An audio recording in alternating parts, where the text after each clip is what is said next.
recorrer el Museo Castañino de Bellas Artes, viendo una media docena de obras de las 400 que tiene, que tal vez son las más importantes. La primera obra que vemos es una obra de Alfredo Guido, y el personaje que estamos viendo es Juan Bautista Castañino, mi tío, que fue el donante verdadero del museo. En realidad, él, en su lecho de muerte, murió muy joven, a los 30 y tantos años, le dijo a su familia que quería que el museo, el edificio, fuese donado, y la colección de cuadros que estaban en la casa de los Castañinos también fuesen donados. El personaje es un personaje que merece también ser contado. El personaje, si lo tenemos que definir a Juan Bautista, lo tenemos que definir como coleccionista. Es el coleccionista puro. Comenzó coleccionando carozos de chico, ¿no? De modo tal que desde la más tierna infancia tenía esa historia. Y después, estamos hablando de fin del siglo XIX, comienzos del XX, empezó a viajar a Europa, y ahí empezó a ver que otras cosas podían coleccionarse sino carozos. El anecdotario de los viajes de Juan Bautista Castañino es infinito, y hay infinitas anécdotas, y ninguna es estrictamente, digamos, cierta. Yo no puedo asegurar que las anécdotas sean ciertas, pero quisiera contar una, al menos para que como muestra baste un botón. Y la que voy a contar es una anécdota en el Cairo. En el primer viaje, que muy jovencito, de 16, 17 años, Juan Bautista Castañino fue acompañado por un personaje de La Pampa, uno de esos grandes señores de La Pampa, que se llamaba Mendieta, Menchaca,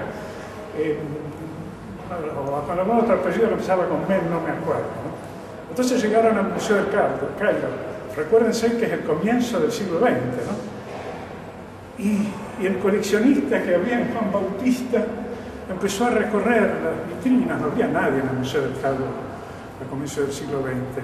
Y en un momento se detuvo ante una mano momificada que estaba en una vitrina y se concentró en esa pieza que quería tener. Entonces vino Menchaca, Mendieta, Mendiguria, no sé cómo se llamaba, y le dijo: ¿te gusta? Sí, me gusta. Entonces con el bastón, ¡pam!, rompió la vitrina y se la dio. Ese era un gran señor de La Pampa. Y bueno, no sé, no puedo garantizar que sea cierta la anécdota. Dicen que la mano momificada andaba por ahí en la casa del Castañino. Bueno, después cada vez fue viajando siempre a Europa y se fue aprendiendo de pintura y se compró la colección, que vamos a ver algunas de las obras. Y al final murió en su ley porque la infección que lo mató fue revisando alfombras que parece que estaban en mal estado. De modo que esa es la brevísima historia de Juan Bautista Castañino. Comencemos mostrando algunos cuadros de la colección de Juan Bautista Castañino. Este es el más chico, probablemente, pero es el pintor más importante, Don Francisco de Goya y Lucientes, el gran pintor español de la época de Fernando VII y de Napoleón, ¿no? Épocas históricas para la Revolución Argentina. Se titula Palomas y Pollos porque efectivamente contiene palomas y pollos.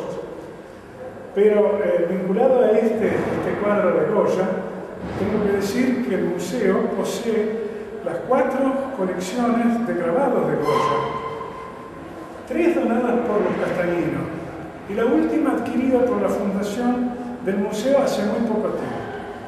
Pocos museos del mundo tienen las 4 grabados de Don Francisco de Goya y Lucientes. Y la anécdota relacionada con este cuadro es que fue robado. No solo fue robado con otros que no menciono, sino que fue recuperado por el FBI en Miami a un cierto señor que lo fue a vender. El cierto señor iba a ser juzgado en Estados Unidos, pero él pidió ser juzgado en Argentina y fue declarado inocente.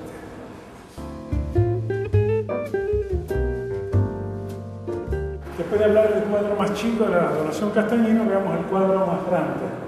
San Lucas pintando a la Virgen de Luca Giordano. Un cuadro impresionante, hermosísimo.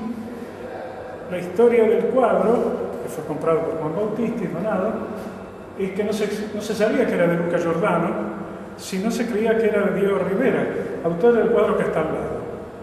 Bueno, pero la Fundación Antorcha, con dinero de la Fundación Antorcha, se restauró el cuadro y se lo hizo ver por expertos. Y se dieron cuenta que había un pentimento. Un pentimento es un arrepentimiento del pintor. Este brazo estaba colocado primero acá, y si ustedes probablemente no lo vean, pero si vienen al museo, vean el pentimento, y después el pintor pensó que era más adecuado poner el brazo acá. Resulta que estos cuadros no se pintaban una vez, se pintaban muchas veces, 2 o 3 veces.